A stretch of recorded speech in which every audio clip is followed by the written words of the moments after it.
Define intersection of sets. The intersection of set A and set B consists of all the elements that are elements of both set A and set B and is denoted with this symbol. So that symbol looking like a hump. So this is read A and B. A and B, or A's intersection with B. So let's look at an example here. Given the universal set U consisting of the letters A, B, D, E, I, J, K, L, N, P, R, S, T, and the subsets A, which consists of the letters in the word snake, and B, which consists of the letters in the word skate, we want to find the intersection of A and B. So by definition, the intersection is the set that contains all elements that are shared by both sets. So to be in the intersection, you have to be in A and B. So here's set A, here's set B. Now let's look at all the elements that are in A and B. So these elements that are pulsating here are in both sets. So set A intersect B, or A and B, has S because S is in A and B. It has K because K is in A and B. It has A because A is in A and B. And it has E because E is in A and B. So these are the four elements that are in both set A and in set B. That is the intersection.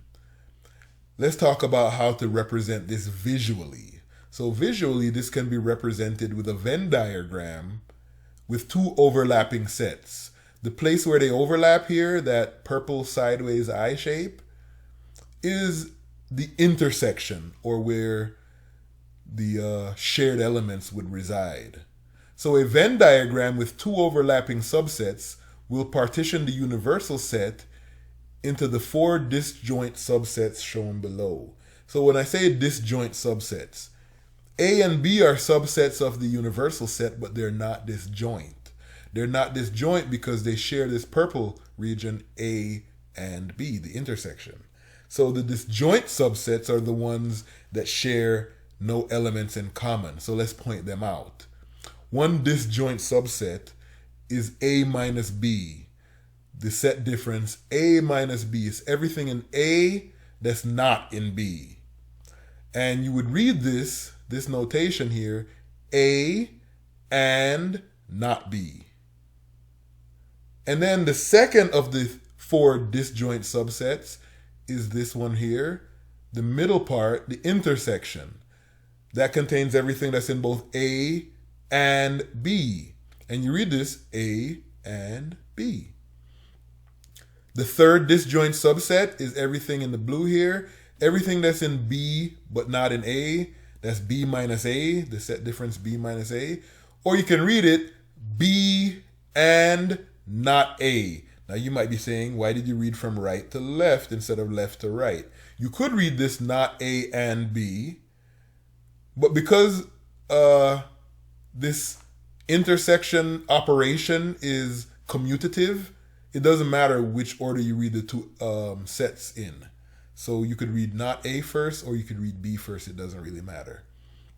And since B and not A makes more sense in English to me grammatically, I usually read it that way. And the last of the four disjoint subsets is not A and not B, which is everything outside of these middle circles here. Everything outside of these two circles in the rectangle, though. That's not A and not B, consisting of everything in the universal set that's in neither of the two subsets, A or B. All right, so let's put that to work then. Let's go ahead and do that snake skate problem in a Venn diagram. When you're doing a Venn diagram, the first thing you want to address is the centermost part, the middle. In this case, we want to look at the intersection first. So the intersection of set A and B, denoted A and B, consists of all the elements that are in set A and set B. And for this specific example, we already found A intersect B to be SKAE. So let's look at those four disjoint subsets again. We have A and not B, which is this, just this part right here. We have B and not A, and we have the intersection.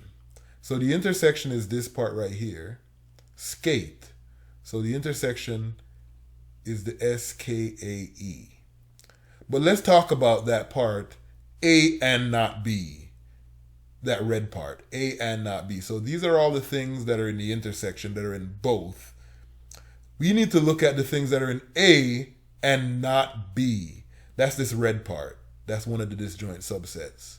So what's in A that's not in B? Well, the only thing A has that B doesn't is N. So A and not B is N. Here's the word snake, SNAKE. So you can see A contains the whole word snake. N is the only thing that's in A but not B. Now let's look at that other disjoint subset. This is B and not A. So B and not A is this part right here. So we already have A and B. We found that earlier. Now we know what A minus B is. A and not B, this N. Now we're looking at B and not A. Everything that's in B but not in A. The only thing in B that's not in A is T. The word snake doesn't have a T in it. So T is in B but not in A. And this is the Venn diagram for the situation that we encountered earlier. Let's make another one. So this Venn diagram has two sets and a universal set once again. And we're going to find the set intersection. So the intersection of A and B consists of all the elements that are in both set A and in set B. Let's see, 0 is only in set A. 2 is in both A and B. 4 is in both set A and B. 6 is only in A. 8 is only in A. So the only things that are in both sets are 2 and 4. 1 and 3 are not in set A.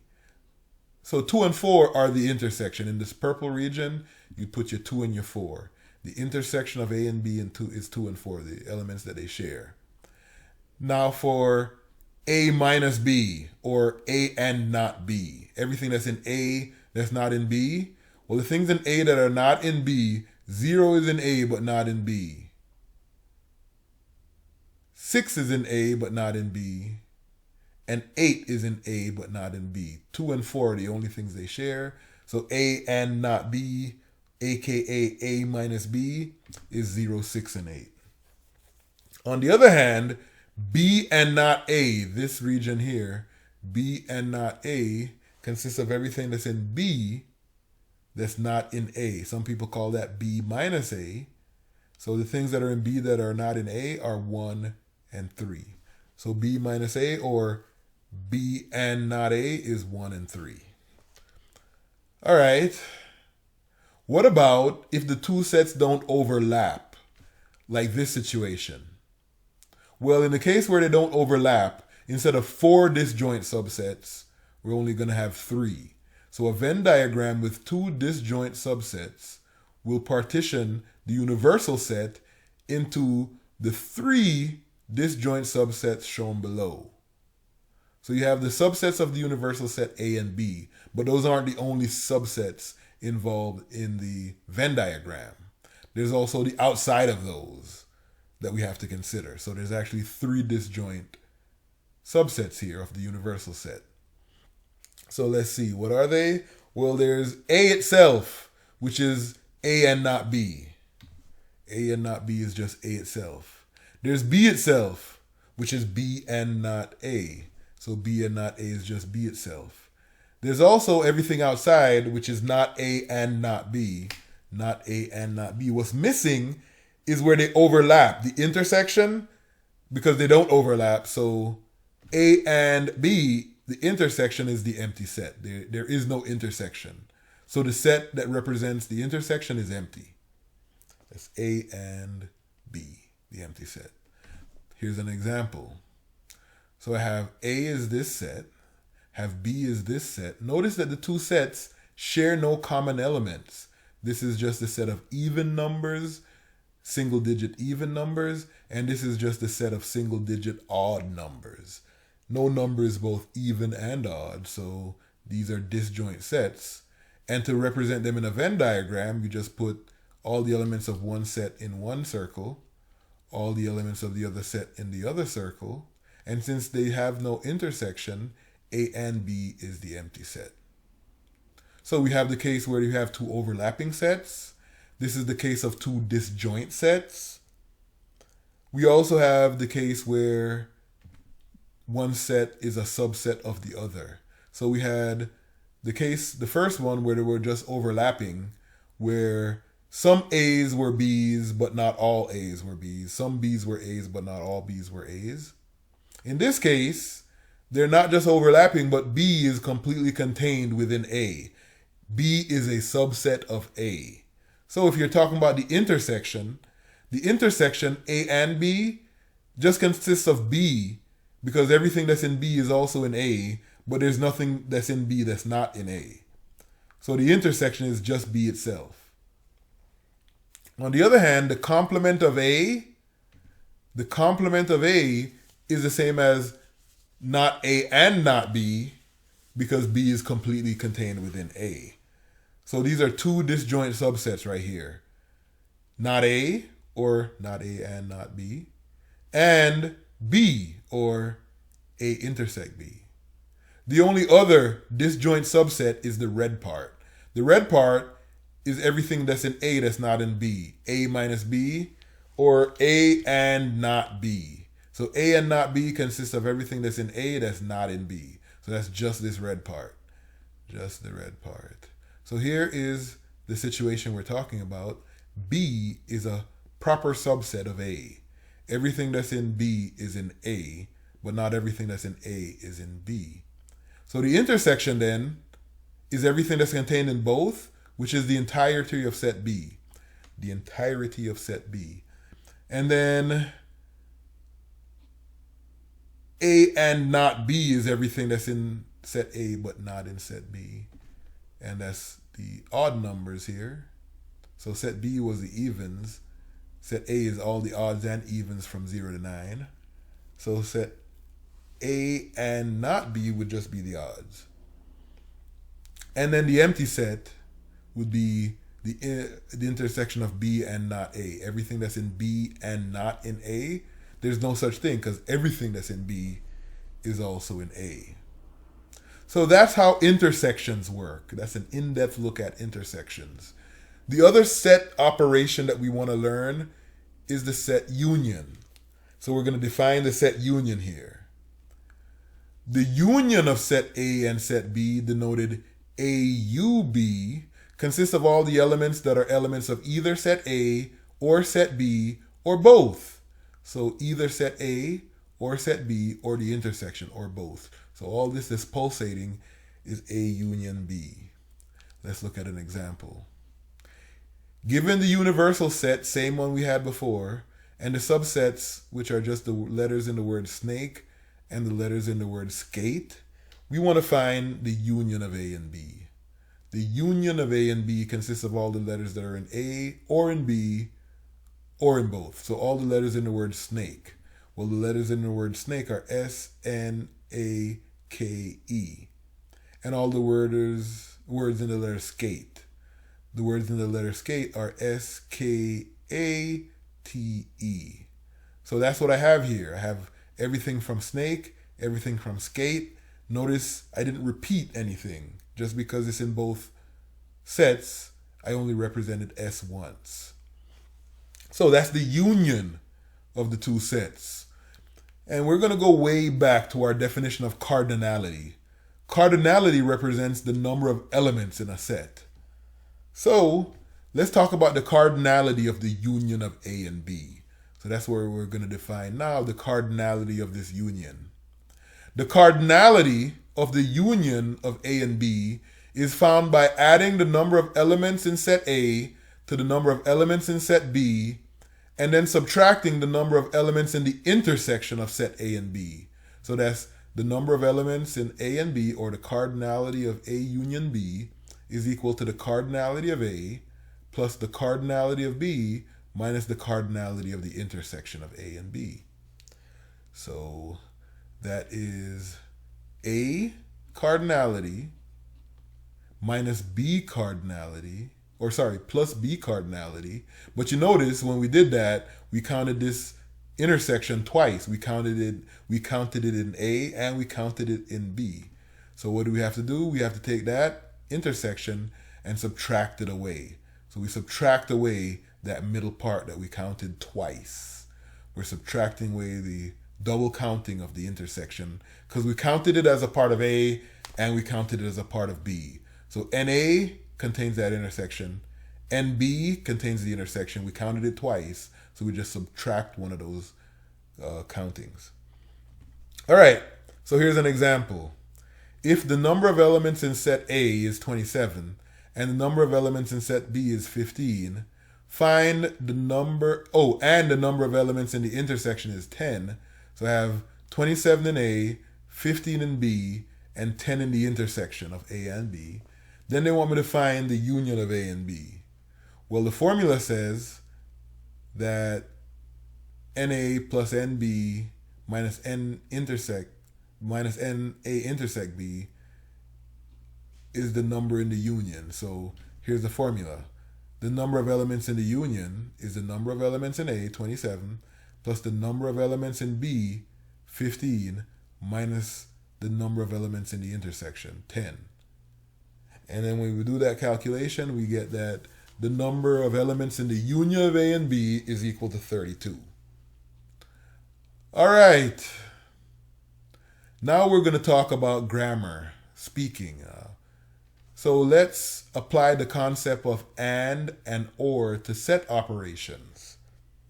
So to be a member of A intersection B, an element X must be in set A and must also be in set B. The word and was used there, right?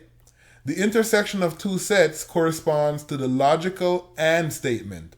We're going to learn about and in chapter 2. Chapter 2 has logic. So the logical and statement, in order for the and statement to be true, both of the conditions have to be true.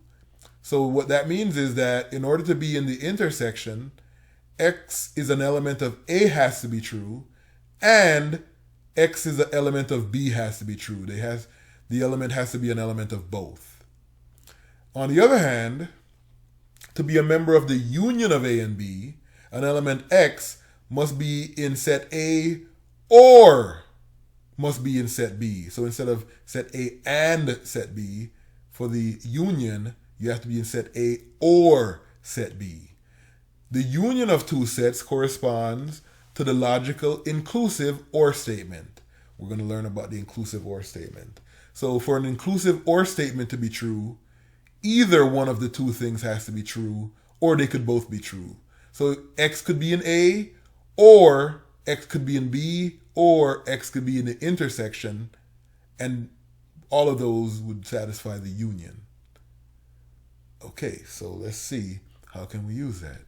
So here's a word problem.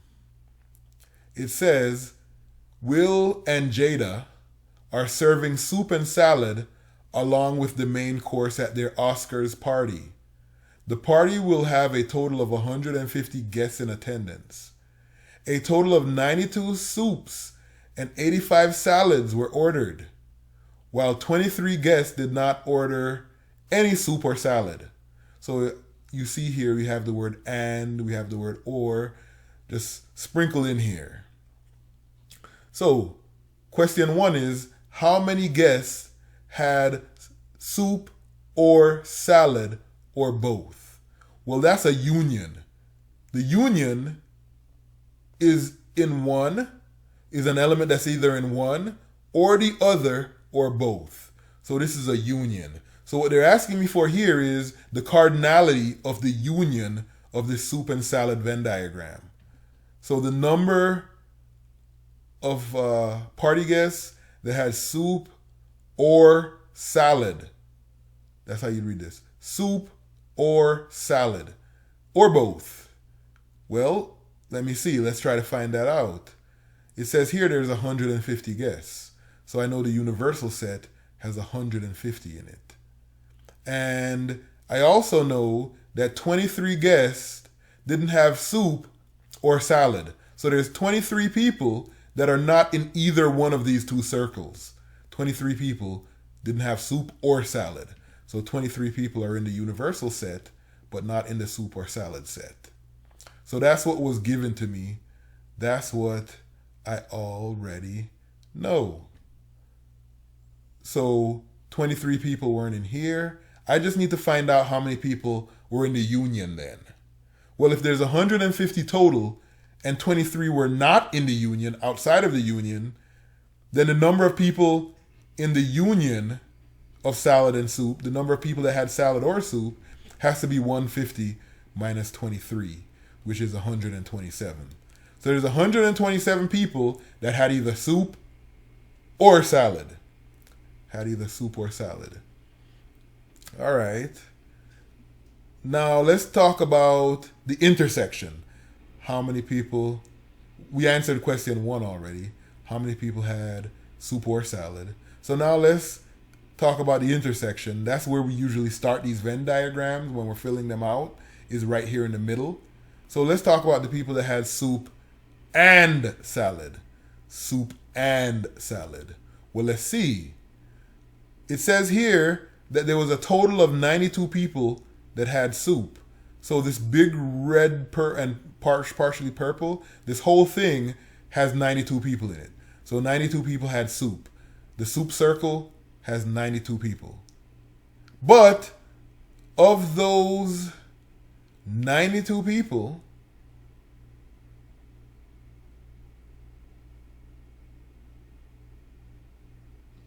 we want to know how many had both soup and salad. So we can't just put the 92 in, because we want to actually represent these 3 disjoint subsets. So we want to know A minus B, or the people that had soup but not salad. We want to know B minus A, the people that had salad but no soup. And we also want to know A and B, the people that had soup and salad. So that 92 doesn't really help me. And neither does the fact that 85 people ordered just the salad. Those two things kind of like I can't put into the Venn diagram, because I want to label the disjoint sets. I want to label A minus B, A and B, and B minus A. So let's regroup. What we know is that there's 127 people that had soup or salad, and that there's 92 people that had soup, and there's 85 people that had salad. But if you remember, on the last slide, we had a formula for finding the cardinality of the union. It said that the cardinality of the union was equal to the cardinality of one set plus the cardinality of the other set minus the double counting of the intersection. And we know a couple of these things. Like, we know the union is 127. We know the number of people that had soup is 92. We know the number of people that had salad is 85. So we know these 3. We can plug those in and find the intersection number. We can find the cardinality of the intersection because we know the other 3 cardinalities. So we put in the 127, which is the number of people in the union. We put in the 92, which is the number of people that just had soup. We put in the 85, which is the number of people that just had salad. And with this equation, we can solve for the number of people that just had soup. So I can add the number of people that just had soup to both sides and subtract 127 from both sides, which gives me this. So this will be the number of people that had soup and salad, and I subtracted the 27, so it's over here. And then I just do this arithmetic. 92 plus 85 minus 127 gives me 50. So now I know in the very middle, which is what I need the middle to fill out the circles. To start filling out the circles, you need the middle. I know that in the middle, in the intersection of soup and salad, there's 50 people that had both soup and salad. So coming back here, I'm putting 50 people into the purple. 50 people had soup and salad. 50 people with soup and salad. Now that I know that 50 people had soup and salad, I can figure out the red and blue, the pure red and the pure blue. Let's see. I know that 92 people had the soup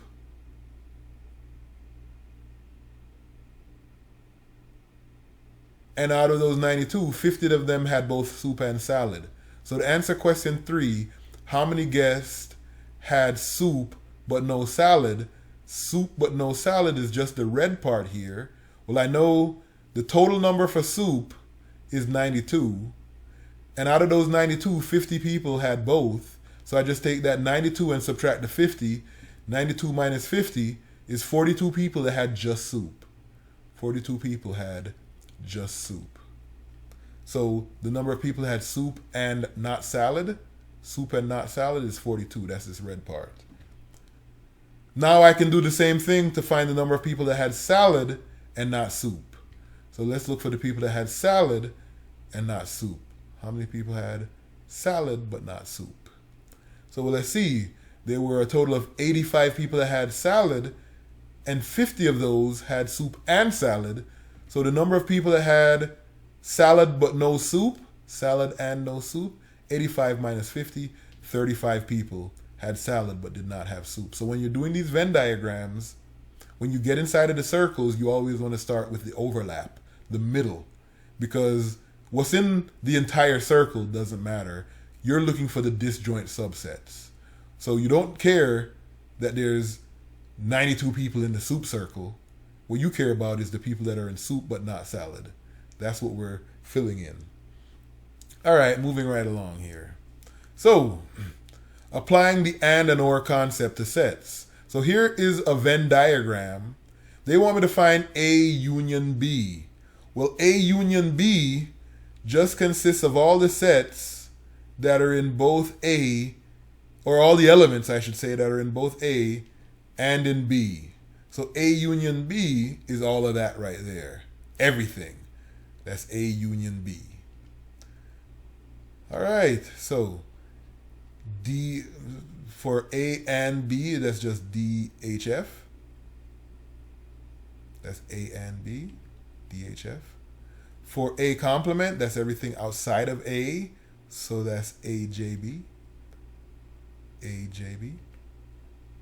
And for B and not A, that's everything that's in B but not in A. So B and not A is just A and J, and that's A and J.